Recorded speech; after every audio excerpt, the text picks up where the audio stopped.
Харазевич, расскажите, пожалуйста, о кружке радиолюбителей Азнакаева. Я руководитель молодежной коллективной радиостанции. У него есть свой позывной, называется «Роман Зинаида 4 Павел Знак Ольга», который находится на территории аэродрома нашего города Азнакаева. Почему там расположено? Потому что в городской местности трудно установить такие антенны и оборудование. Оборудование, которое находится там у нас, сейчас самые последние достижения науки и техники. Кто нас спонсирует? Нас, который обеспечил. Самое главное, конечно, это нам правильную дорогу указал Марсель Зуфарович.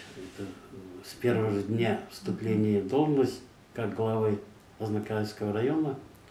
На второй день я пришел, и сразу же была поддержка с его стороны, и после этого начало очень сильно развиваться это движение.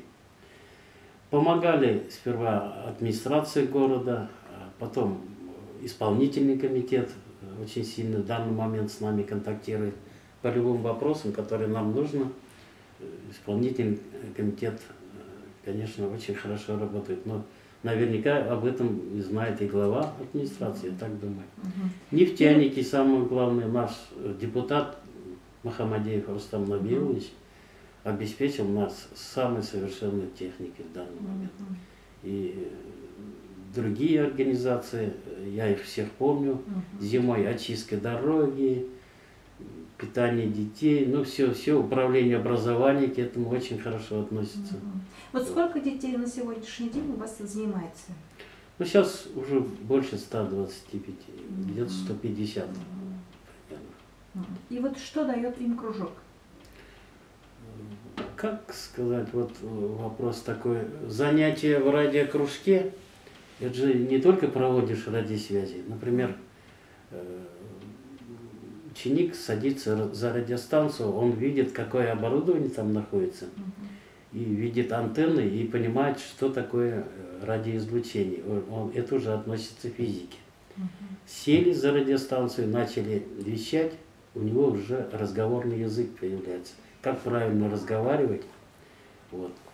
Это уже русский язык. Видите? Культура и речи, да. В том числе можно разговаривать на иностранных языках, английский язык.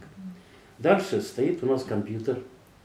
Мы не только ведем радиосвязи, мы все это фиксируем на компьютере. В компьютере специальная программа.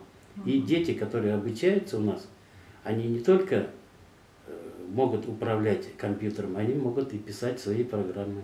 То есть это уже другое направление. Дальше, после проведения радиосвязи, к примеру, с каким-то городом России, например, есть село такое, Пирожок называется. Священное название этого села. Вот уже тут история.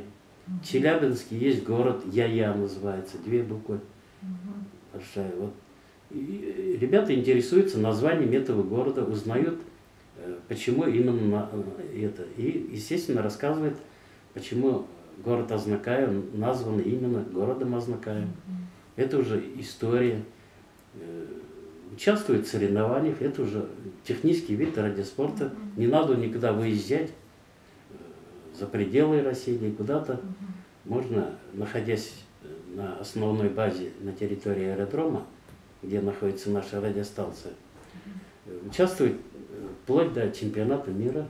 Никуда не надо выезжать. С космонавтами не связались? С космонавтами были связи у нас, мы проводили раньше связи с космонавтами, находясь на Чататаве.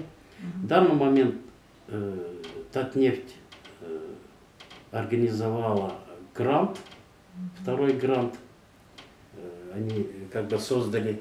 И мы подали заявку с названием «Дальняя и космическая радиосвязь», где половерся по-татарски, нам дадут это оборудование. Возможно, мы уж мечтаем об этом.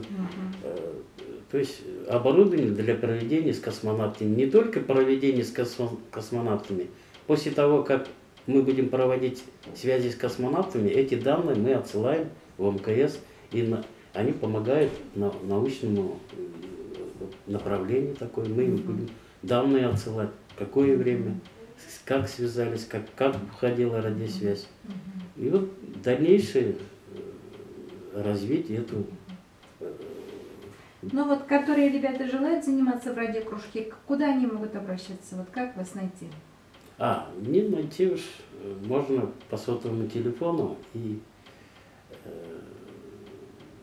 в данный момент в управлении образования могут спросить. Куда обращаться? Куда можно, обращаться, да. Угу. Управление образования. И основное сейчас у нас занятие происходит в 7-й школе. Ага. И тогда в 7-ю школу можно Все еще контактные подойти. данные, да. Ладно, спасибо большое за интервью. Желаем успеха. Я не только хотел бы сказать то, что чтобы не только школьники посещали наш радиокружок, в основном то, что мы задумали, этот радиокружок, было предназначено для всех жителей города Азнакаева. И все.